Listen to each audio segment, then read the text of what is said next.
AM Natchitoches continues on 1450 KNOC. Welcome back to the program. This is Joe. In with me again with Doves, Miss Caroline Abreau. Now, last segment, we kind of ended on the thought that, some of these people are in these relationships because they perceive relationships to be that way, either through their own personal history, they grew up with parents that way, or like you also mentioned earlier, they've kind of been conditioned into this. Can you talk a little bit more about that? Well, certainly. One of our major concerns, of course, with domestic violence awareness is the children. We are always concerned that whenever a child is exposed to violence, that it has effects on them long term, psychologically, not just the physical violence, but also psychologically. If they're exposed to violence, they may either see it as a normal behavior, or they may it will change the way that they see the world in general. So we, as you mentioned during our break, you were looking at some of our statistics, and you mentioned that sometimes a young man who's in a family whose mother, say, is being abused may try to intervene to protect his mother and may end up in trouble with the law. Sometimes we see young people that'll turn to drugs or to bad behavior to either draw attention away from the situation, kind of like, the distraction technique, or just simply to escape the situation. So we're always concerned about the young people. The secondary abuse, as we call it, the person who is exposed to seeing what's going on in the home is just as affected as the primary abuse person, the person who has received the focus of the abuse. Now, this statistic, 63% of boys between 11 and 20 who commit murder killed the man who was beating their mother. That's a pretty significant statistic. And you mentioned they'll get in trouble with the law for this kind of thing, but some of them, I'm not exactly sure how the law works. Most of this age group, obviously, being juveniles, is it kind of seen as a self-defense motive, or? Well, that certainly depends. Like any other crime that is committed against another person, it depends on the circumstances, and it depends on the what's going on.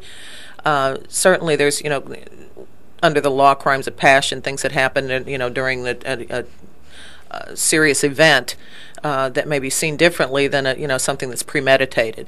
So that just like it would be with an adult crime, they certainly look at the adolescent crimes the same way.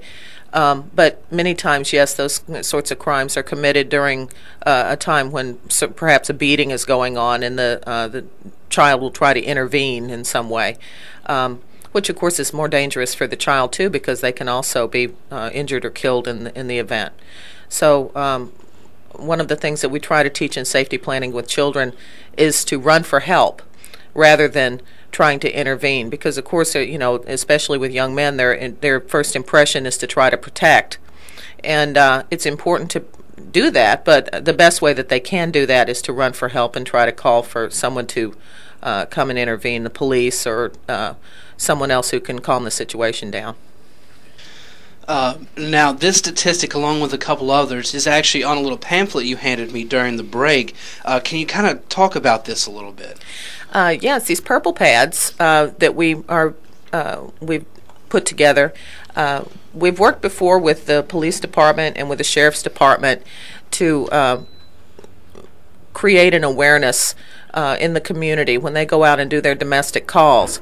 And what this is a perforated paper, and one half of it has victim information, the other half has agency information. And so when the officer goes out on a domestic, he'll gather a little bit of information about the victim, and then he'll give the victim the contact information for the agency that also includes our services and a little bit of statistics, so that it gives them a little bit of information so they can use if they choose to contact us for assistance or support.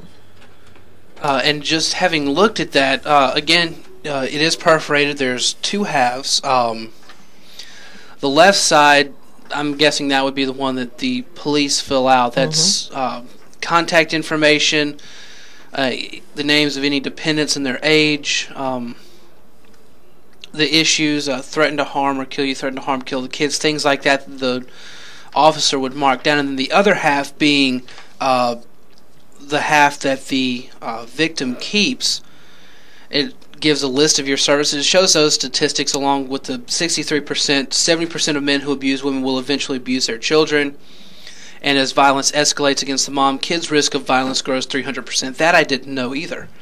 But it gives your contact information and everything. It looks like a really good program. Have you guys had success with this in the past? Yes, we've had success with this in the past, and what we use the first half, the victim information sheets, is when the officers come back in, they will put them in a white box that we have there at the 911 center and at the police department, and we gather those up and we use them for confidential statistics. None of the information that is shared on these things is shared anywhere else. It's basically completely confidential within the program, as all of our information is.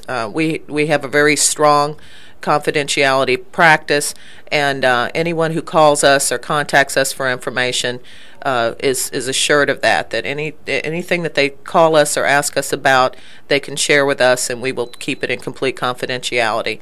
And we also ensure that any information that goes out from us from anyone's personal files is only released on their signed consent. So even if they had a lawyer or something like that that would approach trying to get their information is their information in that file. Being the time of year that it is, we see a lot of stuff on the news and in the media about education. How effective is education in preventing domestic violence? Well, we feel, in looking at the statistics, that in the years that domestic violence education and programs have been active, which is really only the last couple of decades, that domestic violence, although you'll see that it's sort of what you think of as an upsurge. When you start noticing that something's going on, you start thinking there's a lot more of it, but there's actually not more of it. You've just not seen it before. And then there starts to be kind of a turn of people becoming more aware of the situation. As the awareness goes out, then the occurrences start dropping. As people begin to notice and pay attention to self-esteem issues, and also with developing positive and healthy relationships, we are seeing a reduction, especially in the younger people, of their willingness to enter into relationships that may be unhealthy for them. And that's where we're trying to start primarily, is with hands don't hurt with small children, and also with dating violence things with youth. All right, we're going to go ahead and take a quick break, and we'll be back in just a few moments.